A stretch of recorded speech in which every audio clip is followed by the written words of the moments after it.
the guy's not gone. He's still there. Why would you guys say that this knight is actually a fake protector? Why is this guy not really like an actual protector of his buddy? Exactly. So even though he looks like all tough and mighty protecting his boy, he's not protecting anything at the moment. So a good move for black in this case, if he wants to hold on to this pawn, well, a couple options. A, he could just block and get out of the pin. More importantly, though, he could also try to push his own pawn to attack my own knight. One thing that is important to remember, though, and I'm not going to go too much more because it confuse you guys, but you never want to push your pawns too far away from the others. One thing that if we do future lessons in the future that is huge, if you want to go from a 800 rated chess player to a 1600 rated chess player, is pawn structure. Your pawns are strong when they're together. They're strong with the homies. When they're isolated and too far away, they're easy targets. And as we go down longer and longer in this game, and as you get better in chess, you're going to realize that checkmates are not always going to happen early on. They might not happen for 80 moves, 90 moves. When you get better and better players, you're not necessarily going to have a nice, neat checkmate, which I'll show you here in a little bit, scholar's checkmate. What's really going to happen is that at the end of the game, it's going to come down to whose pawns can get to the other side of the board. Because if you guys remember, if you get a pawn to the other side of the board, you get to make a queen. You get to make actually any piece. So by keeping your pawns nice and kind of next to each other where they can defend each other, they're strong. This guy might seem enticing down the line. And right now it actually could be a decent move. But what's going to happen is, say if I move my knight out of here, this guy's going to be a target down the line. In this situation, do you guys like where that pawn's at, or do you guys not like where that pawn's at? No? No? It's far up there. It does do some annoying things. It does make me move my knight. And honestly, I don't have too many great spots. But because my bishop was so well placed here, my knight can go here. It can go back in the center of the board. And the reason why the right answer is no is because if this bishop was not here, then my knight would be kind of awkward. But because my knight can just come to the center of the board and double pressure this guy, moving this pawn up to attack my knight just kind of incentivizes me to move it. It's just helping me develop more. So I would say, rather than necessarily just moving the pawn, a great move here would be to either overload or protect your other assets here. For example, even something like this. This is another way that you can over-defend your pawn here. For black wants to really hold on to this pawn. That's black's control of the center. I have some decent development, but I don't have any control of the center right now. So that's just kind of showing you a little bit of overloading. Have you guys all know about castling and all that good stuff? You guys all know castling? I know I showed you, my man, a little bit about castling there. So say we're in a situation like this. I'm just trying to figure out what to do. If you're ever unsure what to do and you can castle, until you hit 1,500, 1,600 rating, I would castle. So right now, I have a few options. I could always bring my knight into the center. I could develop. I like castling right here. And also, castling, very simple. Just bringing your rook over. Oh, I should have the magnet ones. So that castling there. Another good principle opening, especially early on when you're doing chess, is castle early. You don't want to wait too long to castle, because if you wait too long to castle, it's going to allow your opponent some chances to attack your king in the middle of the board. One thing that in some of your games here in a second when you start playing again, I'll look for opportunities, and I'll recommend, if you're not castling, go attack your opponent's king. If you can keep your opponent's king in the center of the board, it's going to make it really hard for him in the future to develop and protect himself. Obviously, castling kingside, just 1-2, and then bringing the rook over. Castling queenside is 1-2, and bringing the rook all the way over. So you can castle both ways. I think this is a refresher. If you move your king or your rook at any time before castling, you cannot castle anymore. So that's why it's good to not move your king unnecessarily in the middle. So just with that being said about opening theory, taking the center, developing your pieces, keeping your pawns not too spread out. We'll do a couple of games here, and then I'll just kind of keep an eye and see if you guys can remember some of those principles. Take center, develop pieces, and have tempo. I want you guys to remember those three. And when you're playing, look for checks, captures, and attacks. Just keep that in the back of your mind for any point of the game. And then we'll kind of go from there and stuff. Appreciate you guys. If you guys want to switch the boards, were you black last time, my man? Okay. We'll switch the board to swap it a little bit just so everybody has the time. Oh, that is my bad. I got. I got these weighted pieces.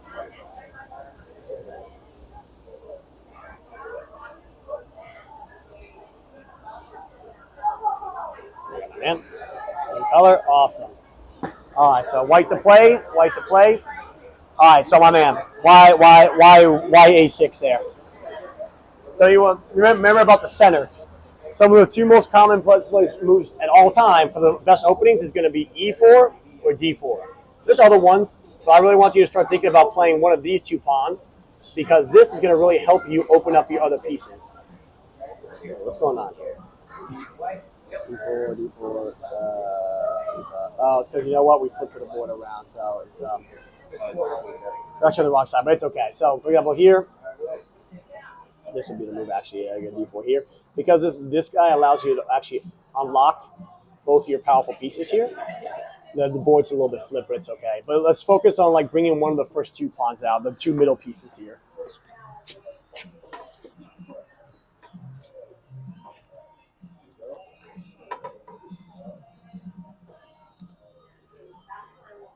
What is it?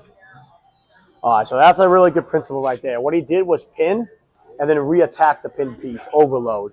Did you just move? Yeah, just you? I just. Awesome, yeah. So by having that pawn here, not only is this tricky because you're pinned, this knight can't move. So he has overloaded now your knight. So your knight can't move, so it's going to be able to be taken by this pawn. That's called overloading a piece. So always be careful when somebody tries to pin you because you have to remember that this piece cannot move.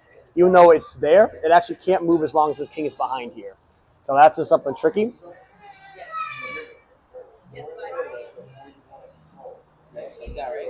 Yep, castling. Now, normally I'd say castling is good, but you overlook the free piece just to take with your pawn. A piece on freeze means this pawn could have taken this knight just easily for free. So always make sure you look for checks, captures, and attacks. Look for your checks, captures, and attacks before you do castling and all that stuff in there.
All right, so good. You got castle. Good stuff, my man.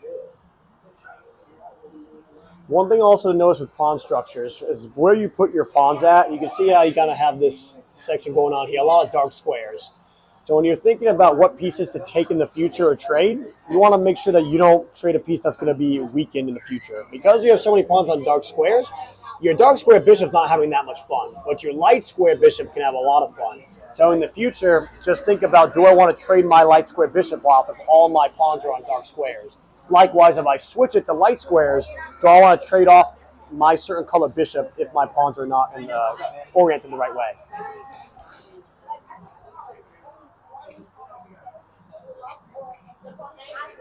When you start, you can move as one or two. You can't move two.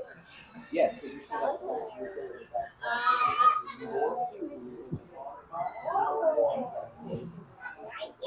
good move, Ryan. Okay, I like that move, Ryan. Yep. Oh, good impression. So again, both your kings are in the middle there. So that's where it's always good to look for checks, captures, and attacks. If both your kings are in the middle, checks and captures are going to be definitely your friend. Yep. Yeah. Well, your kings are both in the middle of the board. They're both stuck in the middle. So use your queens and your pieces to try to go after the king. But be careful. Don't put it in the wrong spot. Well. Think about that. It's a check, but again, like I said, not in the wrong spot because your queen kicked out. So if you go back, where were you? You're here protected there. Now you could just trade off the queens there if you like, and then go into an end game. Yeah. You don't think your own king is dangerously open as well? Also, why she's got a little bit of advantage right now is because you just have a queen out there in the open, and she's just by herself. She's got a queen and a rook. This queen and rook battle is going to get really dangerous in the future. So you can consider trying to get yourself safe. Yeah, good. There you go.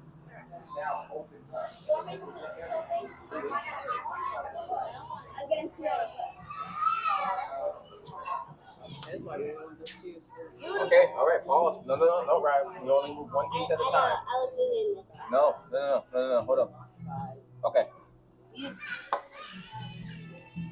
Now hold on. Let Max see this too. Let's see what he sees. It's black. It's black move. Got your bishop there.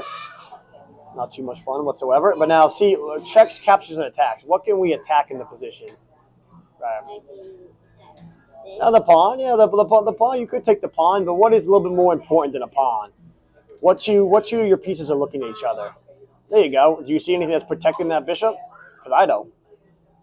Unless I'm blind, but now a pawn could be good to take back, but he just took a bishop of you. You want to take something back. You want to avenge your bishop only over there. There you go. Well, hear him talking to you. He says avenge me. He wants you to avenge him, buddy. Avenge him. So what move can you make to avenge him? Right? Like Max and just he's said. never being free. What's the move to make? Can you see it? There you go. Awesome. Beautiful. Okay. Now I can take your bishop unless you move it now. Yep. That's what we call tempo. That's what I mean by tempo, man. I don't even know what tempo is. Tempo is getting time, forcing your opponent to do something he doesn't want.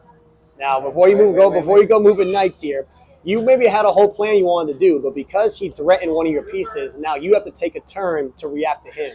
You always have to react to your opponent. That's what I mean by tempo. If you can move your pieces while attacking another piece, it helps you keep pushing forward and forward. Unfortunately, you don't want to lose your homie here. You're gonna have to move him somewhere out of here, otherwise he's gonna get taken.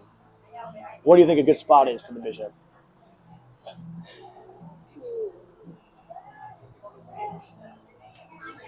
Now, bishop likes long diagonals, remember. So maybe something like here, something where you can see across the board there. Okay.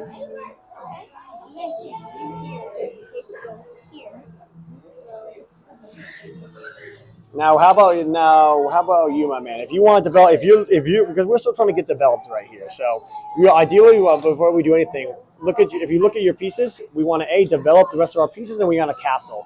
How can we maybe get you to castle on this side? Like, what's got to get out of there? Oh, I have to castle? Or you should castle to protect and defend yourself in the future.